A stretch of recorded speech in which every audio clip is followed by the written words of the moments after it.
première conférence s'intitule ici « Troubles digestifs chroniques et la démarche en pratique ». Ça se veut vraiment très pratique avec une séquence diagnostique et thérapeutique qui est assez codifiée, vous allez le voir à travers la présentation, lors des troubles digestifs chroniques. Et donc, c'est là que j'ai besoin de vous. Donc, pour commencer, avec une première, et ce sera la dernière question, promis, je ne vous embêterai pas plus après. J'ai besoin, ou en tout cas j'aimerais beaucoup, savoir, dans votre expérience, quelle est, hors médecine préventive, d'accord, on ne compte pas les consultations pour vaccination, etc., quelle est la part des consultations pour troubles digestifs chroniques que vous vivez au quotidien. Si vous pouvez répondre idéalement de 5% en 5%, ce serait idéal. Voilà.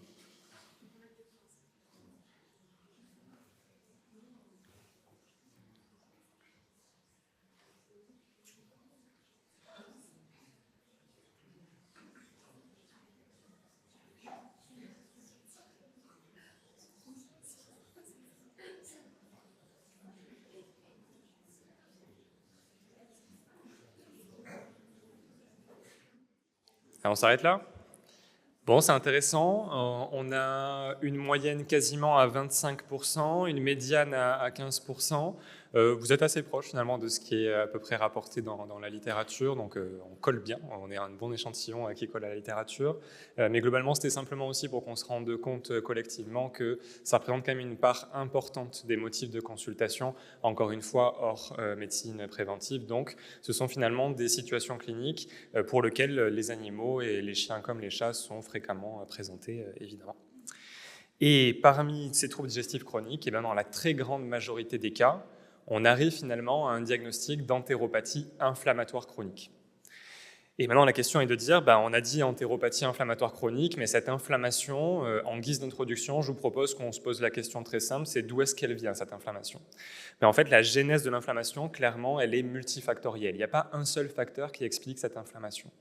Il y a des facteurs génétiques. Bon, je pense qu'on est tous assez convaincus que le berger allemand, par exemple, est prédisposé à avoir des troubles digestifs chroniques avec une inflammation chronique. Mais cette génétique, elle n'explique pas tout. Il y a des chiens pour lesquels on n'a pas identifié d'anomalies génétiques qui ont une inflammation chronique. Il y a des facteurs immunitaires avec certains chiens qui ont une immunité qui est particulièrement exacerbée. Je pense par exemple avec la dérégulation des immunoglobulines A, par exemple, dans le tube digestif. C'est très connu chez certains chiens. Mais là non plus, ce n'est pas le cas de tous.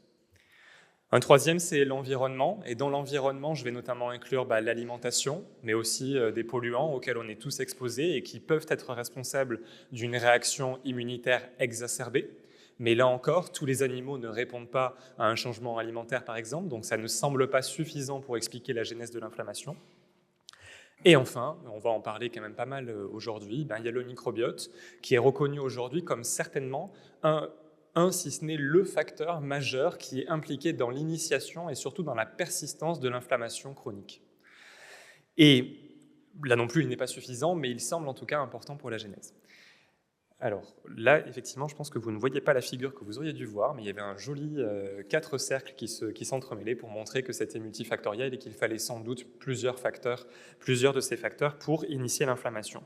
Mais là où il me semble le plus important vraiment de revenir, c'est que vous voyez bien que sur 3 de ces 4 volets, on peut agir. Il y a des volets thérapeutiques. On peut agir sur l'immunité, on peut agir sur l'environnement, avec en particulier le changement alimentaire, et on peut agir sur le microbiote, et on verra comment. Le seul finalement sur lequel on ne peut pas agir, évidemment, ça reste le génome. Mais comment est-ce qu'on diagnostique une entéropathie inflammatoire ? La première des étapes, celle qu'il faut absolument retenir, c'est d'abord qu'il faut exclure les maladies extra-digestives. C'est-à-dire vous avez un animal qui a des troubles digestifs, ça ne veut pas forcément dire que vous avez une maladie digestive, on peut avoir une maladie extra-digestive. La liste de maladies que je vous propose de garder en tête, elle inclut des maladies hormonales. Je pense en particulier à la maladie d'Addison, en particulier atypique. Vous savez, quand on a uniquement une absence de glucocorticoïdes, où ça peut complètement mimer une entéropathie chronique. Une hyperthyroïdie, bon évidemment chez le chien, ce n'est pas l'apanage de tous les chiens et généralement c'est associé à une tumeur qui est palpable de la thyroïde. On peut avoir aussi des maladies plus d'ordre métabolique, l'azotémie chronique, ou encore une hypercalcémie. L'hypercalcémie, évidemment, on va y penser davantage quand le chien souffre également d'une polyurie et d'une polydipsie importante. On peut avoir une pancréatite ou encore une insuffisance du pancréas exocrine. l'insuffisance du pancréas exocrine, moi je vous invite vraiment à y penser, en particulier quand vous avez aussi une très grosse perte de poids associée. N'importe quelle maladie hépatique ou maladie des voies biliaires qui peuvent là aussi complètement mimer une entéropathie chronique. Et puis, je vous propose également de garder en tête aussi une maladie tumorale en particulier qui est le mastocytome, puisque par dégranulation, on peut aussi avoir des manifestations digestives chroniques également. Donc finalement, si on regarde ce panel de maladies extradigestives que moi je vous propose d'exclure avant d'envisager une maladie digestive, je vous ai fait une petite to-do list. Et la to-do list, elle commence par sans doute ce qui est le plus important, ça reste l'examen clinique. L'examen clinique, typiquement, pour aller voir s'il y a une tumeur thyroïdienne, pour aller voir si on a un mastocytome, pour aller voir si on a une douleur abdominale qui nous évoque par exemple une pancréatite, etc. Bref, faites confiance à votre sens clinique, c'est sans doute une des choses les plus importantes ici. Ensuite, évidemment, biochimie plasmatique pour aller écarter une azothémie, un ionogramme avec la calcémie, en particulier s'il y a une PUPD associée pour exclure des maladies métaboliques. La numération sanguine aussi, pour aller chercher des signes d'inflammation peut-être un petit peu plus importants que ceux qu'on a avec une entéropathie chronique. La cortisolémie basale, examen très simple pour exclure facilement une maladie d'Addison. Donc ça, je vous invite vraiment à l'adopter, c'est facile à faire. Les TLI et la vitamine B12 pour l'insuffisance du pancréas exocrine en particulier. Les acides biliaires pour une insuffisance hépatique, si en particulier vous avez des signes nerveux en plus des signes digestifs. Et enfin, pourquoi pas, le SNAP-CPL si vous avez une suspicion de pancréatite peut-être équivalente à la suspicion d'entéropathie chronique. Ça y est, vous avez exclu toutes ces maladies-là, en tout cas toutes sont considérées suffisamment improbables pour ne pas les chercher ou alors vous les avez cherchées et exclues. Dans ce cas-là, vous suspectez une entéropathie chronique. Maintenant qu'on a dit entéropathie chronique, la deuxième étape, c'est d'exclure une entéropathie parasitaire. Parasitaire, ça reste fondamental de le placer à ce moment-là, après l'exclusion des maladies extradigestives. Et on fait une analyse de sel, et l'analyse de sel la plus simple, qui va vous donner le plus de renseignements, c'est la flottation. Là où la flottation va être le plus sensible, c'est quand vous avez 3 prélèvements successifs. Ça ne veut pas dire 3 prélèvements de jours différents, hein. Ça peut être des sels sur le même jour, il n'y a aucun problème pour ça, mais c'est simplement 3 prélèvements différents qui vont augmenter la sensibilité de l'examen. Autre examen de sel que l'on peut faire, c'est la méthode de Berman. La méthode de Berman, elle va être intéressante en particulier quand vous avez des animaux qui vivent en collectivité. En collectivité, pourquoi? Parce qu'il y a un agent en particulier, qui est Strongyloides stercoralis, que la flottation a bien du mal souvent à ne pas identifier. Donc si jamais vous avez une diarrhée chronique sur un animal qui vit dans un chenil surpeuplé, je vous conseille en tout cas de combiner à la fois la flottation avec la méthode de Berman, qui sera beaucoup plus sensible pour cet examen-là. Le test de Berman, je peux envoyer après, je n'aurai pas le temps d'expliquer en entier, mais je peux envoyer ensuite sans souci la méthode exacte, pas de souci. Oui.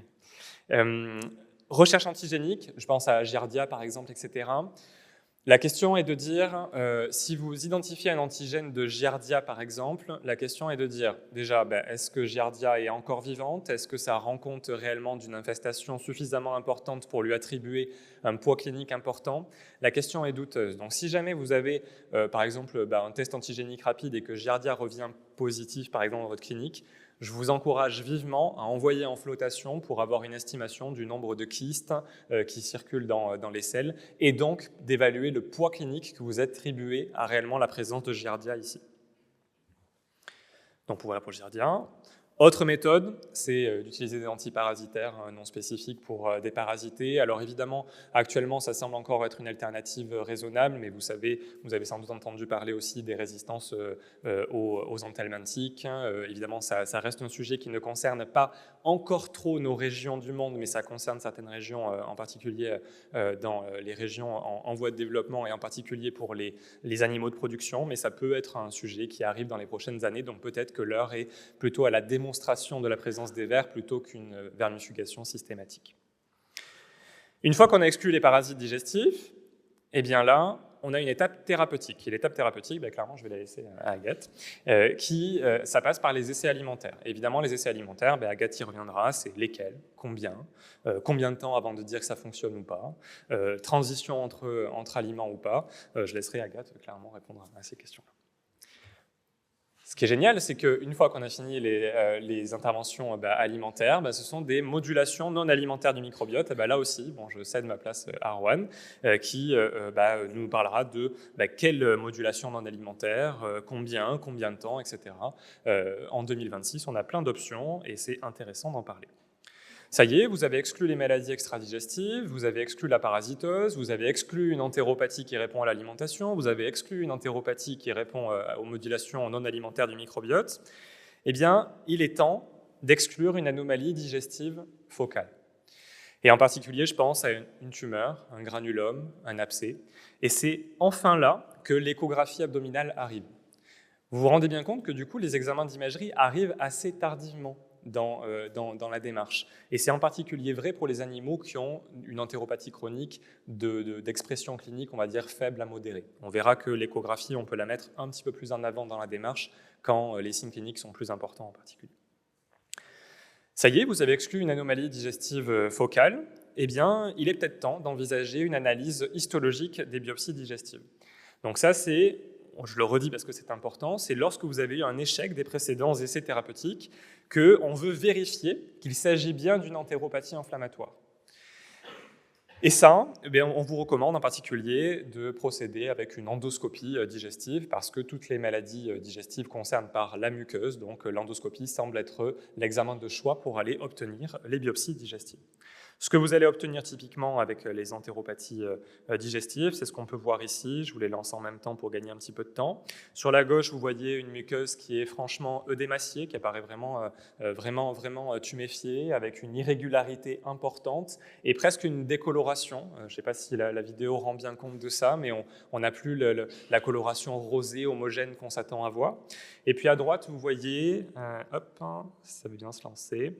Donc ici, on voit, vous voyez, des petites ponctuations blanchâtres qui semblent affleurer au sommet des villosités. Donc ça, c'est ce qu'on appelle de la lymphangiectasie, qui peut accompagner l'inflammation ou être réellement primaire chez certaines races de chiens. On fait des biopsies de ces anomalies-là, on les envoie à l'examen histopathologique. Eh bien, les anomalies qui sont attendues lors d'inflammation chronique, c'est un infiltrat lymphoplasmocytaire et parfois éosinophilique, ou les deux, et associé à de la lymphangiectasie qui peut être l'anomalie la plus importante ou qui peut être secondaire à l'inflammation. Ça, c'est vraiment ce que l'on attend en termes d'examen histologique des biopsies d'entéropathie chronique inflammatoire. Ce qui est inattendu, qu'on trouve beaucoup moins fréquemment que chez le chat, mais on en trouve quand même chez le chien, c'est un lymphome intestinal à petites cellules. C'est sans doute l'intérêt principal des biopsies digestives dans ce contexte-là, c'est d'exclure le lymphome à petites cellules, et aussi d'exclure un infiltrat pyogranulomateux qui pourrait évoquer une infection, mais qui est rarissime. Donc ça, c'est vraiment des anomalies qui sont inattendues. Je vais passer là-dessus parce que je ne suis pas pathologiste, mais simplement pour vous dire que ce sont ce qu'on peut attendre, avec ici donc, un infiltrat lymphoplasmocytaire qui est massif. Ici, c'est vrai qu'on ne le voit pas trop ici, donc un infiltrat éosinophilique. Et peut-être ce qu'on voit le mieux ici, c'est la dilatation que l'on voit très bien ici des canaux lactéaux qui correspondent à de la lymphangiectasie. Donc tout ça, ce sont des anomalies qui sont parfaitement attendues. Et si vous avez bien fait les étapes alimentaires et les étapes de modulation non alimentaire du microbiote avant et qu'on a un échec thérapeutique à toutes ces étapes-là, eh bien, il est temps d'envisager un traitement immunomodulateur maintenant que vous avez vérifié qu'il s'agissait bien d'une inflammation digestive. Et la prénisolone reste clairement la première ligne. Une chose que l'on dit peut-être pas suffisamment souvent, c'est que les doses immunosuppressives sont rarement nécessaires. On a l'habitude de commencer avec des doses anti-inflammatoires, entre 1 et 1,5 mg par kilo pour commencer, et on a très rarement besoin d'augmenter parce qu'on a un échec thérapeutique. Les secondes lignes, quand vraiment on n'arrive pas à une situation clinique favorable avec de la prénisolone à dose acceptable sur le long terme, eh bien c'est par exemple le chlorambucil qu'on utilise fréquemment en seconde ligne, ou encore la cyclosporine habituellement. Mais là aussi, j'aimerais insister, ces secondes lignes sont rarement nécessaires là aussi. Donc l'initiation, par exemple, avec de la bithérapie, semble ne plus avoir réellement le vent en poupe. Donc on commence plutôt par une monothérapie qui, dans la très grande majorité des cas, et à dose anti-inflammatoire, apporteront un confort à votre animal. Dernière question avant qu'on passe aux éléments de conclusion pour rappeler un petit peu tout ce qu'on vient de se dire, c'est quand est-ce qu'il faut déroger à cette séquence ? Évidemment, là, je vous ai parlé d'un animal qui, globalement, va bien. a des signes digestifs chroniques, mais reste stable, mange bien, etc. Mais si vous avez un propriétaire qui est très inquiet parce qu'il y a une franche hyporexie, une perte de poids extrêmement marquée, avec une amyotrophie importante, une hypoalbuminémie avec des conséquences cliniques de cette hypoalbuminémie, évidemment, on va court-circuiter les essais alimentaires et les modulations non alimentaires du microbiote, comme on le fait classiquement sur un animal qui va globalement bien, pour rapidement aller à l'examen échographique et vérifier qu'il n'y a pas d'anomalie focale, et plus rapidement aller à l'endoscopie pour vérifier qu'il s'agit bien de quelque chose d'inflammatoire. Et une fois qu'on sait que c'est inflammatoire, on aura cette fois-ci non pas une approche séquentielle, une étape par une étape, mais cette fois-ci plutôt une approche multimodale, c'est-à-dire qu'on va changer d'alimentation, mais on va aussi mettre des immunomodulateurs, on va aussi moduler le microbiote, et on va ensuite au contraire avoir une désescalade progressive, c'est-à-dire qu'on va enlever les traitements progressivement pour que finalement ne reste que ceux qui sont nécessaires à un maintien stable sur le long terme. D'accord ? Donc ça, c'est vraiment la dérogation à la séquence habituelle. Et la séquence habituelle, je trouve que la classification qu'on a récemment proposée des entéropathies chroniques, elle rend bien compte de cette démarche-là que je vous ai présentée, avec la classification qui reprend ici. Hop, je vais essayer de prendre ma petite souris. Les entéropathies qui répondent à l'alimentation, ça reste le socle le plus important. Et pour vous donner une idée, il y a environ 70% des animaux qui répondent à l'alimentation. Donc vous voyez bien l'importance de faire ces changements-là. Ensuite, la catégorie d'entéropathies qui répondent aux modulations du microbiote, puis l'entéropathie qui répondent aux immunomodulateurs, et enfin ici en rouge, mais c'est vrai qu'on aurait pu le faire, je pense, encore plus petit, les entéropathies réellement réfractaires. Mais ces entéropathies réfractaires, si on arrive réellement dans ce rouge-là, souvent, en fait, ce qu'on recommande maintenant, c'est de repartir à la base et de se demander est-ce qu'il n'y a pas encore un changement alimentaire qu'on n'a pas fait, est-ce qu'il y a une modulation du microbiote qu'on n'a pas fait, et de réinsister. Et souvent, on arrive à stabiliser l'animal en recourant à davantage de modulations qu'on n'avait pas essayé. Allez, on reprend juste la démarche codifiée pour bien se le remettre dans la tête. Donc, la prise de sang pour commencer, on en a parlé. L'analyse de sel. Les essais alimentaires et les modulations non alimentaires du microbiote, évidemment si l'animal est suffisamment stable pour avoir ces essais dans le temps. L'échographie abdominale pour vérifier qu'il n'y ait pas d'anomalie focale. L'analyse histologique de biopsie digestive pour vérifier qu'il s'agit bien d'une inflammation chronique. Et enfin, on envisage l'immunomodulation.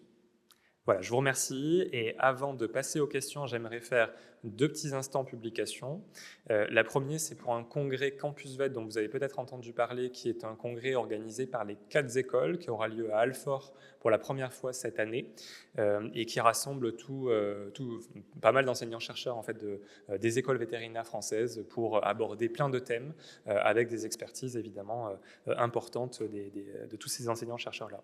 Et puis la deuxième petite pub que je voulais passer, c'était pour la soirée de concours de cas clinique de l'AVAC Junior, qui tous les ans a un franc succès et pour lequel vous êtes tous conviés aussi. Donc ce sont des étudiants qui vont préparer, sous la supervision de cliniciens du CHUV, des cas cliniques, dont certains plutôt sympas. Et donc vous êtes évidemment chaleureusement conviés à cet événement. Voilà, merci. Ici même, oui, très bien.